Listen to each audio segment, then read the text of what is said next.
உங்கள் favourite TV ஷோக்களை இனி miss பண்ண தேவையில்லை. ZEE5 இல் முற்றிலும் இலவசமாக காணுங்கள், இங்கேயும் எப்பொழுதும். நீங்களாச்சும் சொல்லுங்க பாட்டி, என்ன நடந்தது? அவரோட அம்மா எங்க? ஏன் அவங்கள பத்தி பேசினாலே கௌதம் அப்செட் ஆயிடுறாரு? மது, கௌதமோட அம்மா ரொம்ப அப்பாவிமா. அவளை பத்தி தப்பு தப்பா கதை கட்டிட்டாங்க. அவளை தப்பானவன்னு முத்திர குத்திட்டாங்கம்மா. என்ன பாட்டி சொல்றீங்க? ஆமாம்மா, ஆனா அவ எந்த வகையிலயும் தப்பானவ இல்லம்மா. ரொம்ப நல்லவ. இவ்ளோ நல்லவங்கங்கறீங்க, அப்புறம் எப்படி பாட்டி சகுந்தலாத்த அவங்க இடத்துக்கு இந்த வீட்டுக்குள்ள வந்தாங்க? எல்லாம் தலைவிதிமா. எப்படியோ என் மகனை இந்த சகுந்தலா மயக்கிட்டா.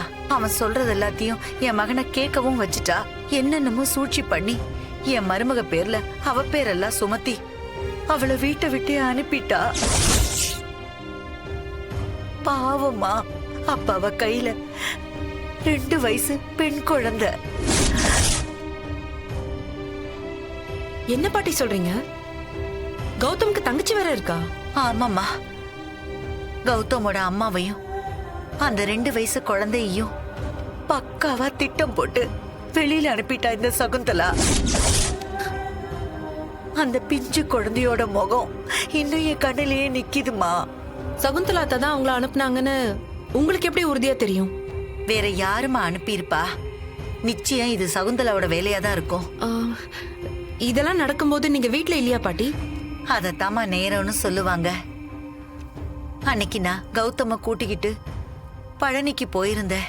நான் மட்டும் அன்னைக்கு கோயிலுக்கு போகாம இருந்திருந்தா இதையெல்லாம் தடுத்திருக்கலான்னு அப்பப்போ நான் நினைச்சுக்குவேன். ஆனா இன்னொரு சமயம் யோசிச்சு பார்த்தா, ஒருவேளை நான் கௌதம கூட்டிட்டு கோயிலுக்கு போகலன்னா கௌதமையும் சேர்த்து வீட்டை விட்டு அனுப்பியிருப்பான்னு தோணும். எப்படியோ அந்த முருகன் தான் என் பேரனை காப்பாத்திட்டான்னு நினைச்சு என் மனசை நான் தேத்திக்குவேன். அப்புறம் அவங்க எங்க இருக்காங்கன்னு நீங்க தேடினீங்களா பாட்டி? தேடினம்மா, ஆனா எந்த விவரமும் கிடைக்கலம்மா.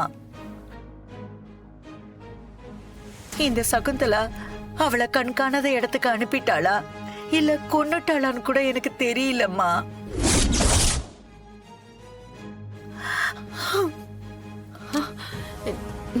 நீங்க சொல்றத என்னால நம்பவே முடியல பாட்டி. ஏன்னா கௌதம் மேல சகுந்தலாத்த உயிரே வச்சிருக்காங்க. அதான் நான் யோசிக்கிறேன். அப்படின்னா நான் சொல்றதுல உனக்கு நம்பிக்கை இல்லையா? உங்க மேல நம்பிக்கை இருக்கு பாட்டி. ஆனாலும் ஆதாரம் இல்லாம ஒரு முடிவுக்கு வர வேண்டான்னு நினைக்கிறேன்னு சொல்றேன். புரியுதுமா, நீ ரொம்ப நல்லவ. அதான் நல்ல விதமாவே யோசிக்கிற, எனக்கு நல்லா புரியுது. ஆனா ஒண்ணு மட்டும் சொல்றேம்மா, இந்த சகுந்தலாவை நீ சரியா புரிஞ்சுக்கலன்னு நினைக்கிறேன். நல்லவ மாதிரி நடிச்சு எல்லாரையும் நம்ப வைக்கிறதுல அவ கில்லாடி. ZEE5 ஆப்பை டவுன்லோட் செய்து அனைத்து எபிசோடுகளையும் இலவசமாக பாருங்க.